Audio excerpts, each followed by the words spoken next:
बेलकुंठारे भंज जयंती समारोह बेलकुंठा बाणिक संघ सभागृह बेलकुंठा बणिक संघ एवं पूज्य पूजा परिषद मिलित आनुकूल्य द्वादशतम भजन नीति महासमारोह पालित हो जाइछि।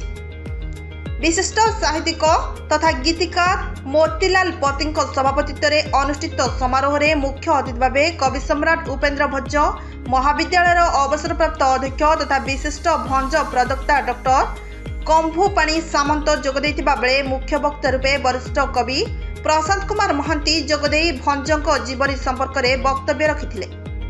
सेहिपरि कार्यक्रम में विशिष्ट अतिथि रूपे नाट्यकार तथा आईनजीवी विपिन बिहारी साहू खुमुसर स्वर साहित्य अनुष्ठान सभापति डॉक्टर प्रकाश चंद्र पात्र जोगदे भंज साहित्यर विभिन्न दिग एवं यार प्रचार प्रसार संपर्क में वक्तव्य रखिथिले।